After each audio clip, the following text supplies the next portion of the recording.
Hello and welcome to the Gifted Ed Podcast. We are your hosts, Angel Van Houw, Gifted Coordinator and SEL Facilitator, and Megan McCarthy, Social Worker.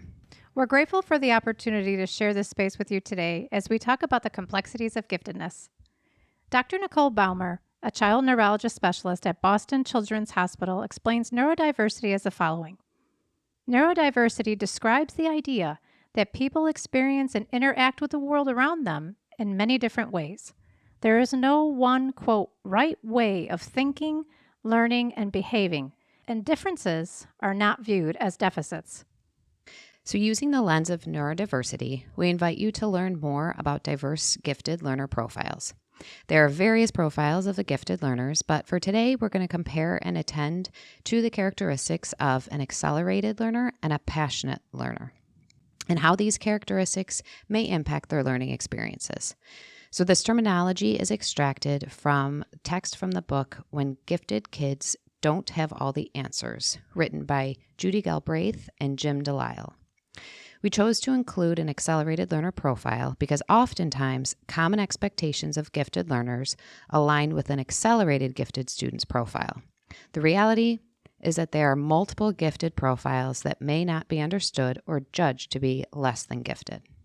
So at times our interpretations of characteristics may prevent us from understanding or providing the necessary support or tools that students would benefit from.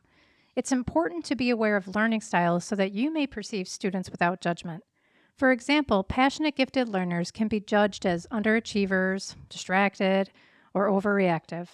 They're often misunderstood. Having a framework to identify characteristics can help with how you approach a student with their needs and learning supports. So let's get a little bit more familiar with the characteristics of the profiles. Before going on, it's important to note that a student is not exclusively one profile or another profile. For these selected profiles, think of it as a continuum where a student may lean more to one side than the other, or maybe just right in between. So generally speaking, here are some learning characteristics that align more to the accelerated gifted student profile. These students might be interested in mastering and integrating increasingly complex material.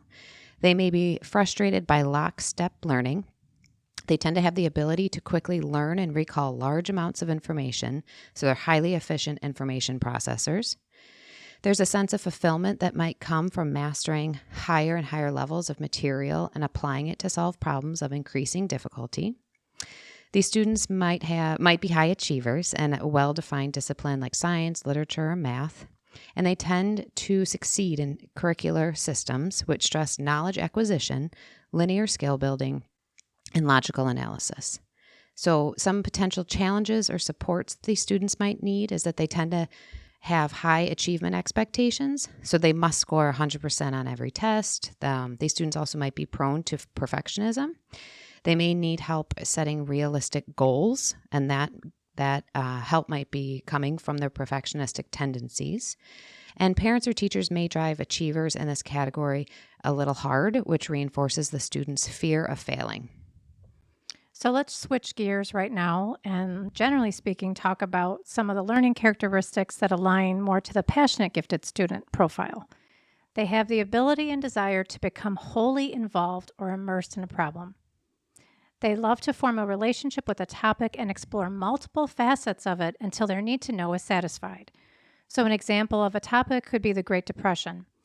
A student may be studying the Great Depression and then connect it to their own family and a family member who was alive during that time, and what type of job that family member had and how the profession was impacted by the Great Depression. They tend to bounce from one topic to another, eager to dive deep into topics that attract their interests. Their explorations may involve multiple subject areas simultaneously. For example, the Great Depression and studying the lack of proper nutrition that impacted people's health during that time, or how the stock market works. They tend to present as highly emotional, imaginative, internally motivated, curious, and driven to explore and experiment. They may be very reflective and emotionally mature. They tend to have a keen sense of humor. They tend to pursue subjects, a project, or a cause with a passionate, fierce energy. They may not be especially concerned with achievement and may not be at the top of performers in a content area. This is where they may present as underachieving behavior. They tend to invest a significant amount of emotional energy in what they are striving to learn. So here are some potential challenges and supports. They may benefit from educators who are sensitive to their intense feelings of frustration, passion, enthusiasm, idealism, anger, and despair. They may need adult support to persist with a single task, to narrow the topic to something more manageable. For example, they may want to study all of World War II, and that's not manageable for the assignment. They may need help with how to use their time efficiently.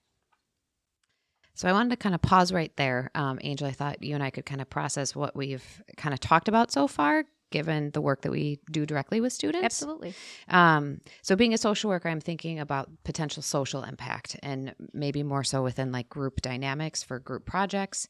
And I'm thinking of first the accelerated learner and the high expectations that they have of themselves and potentially of their group mates could be difficulty could potentially be difficult when looking at the group dynamics.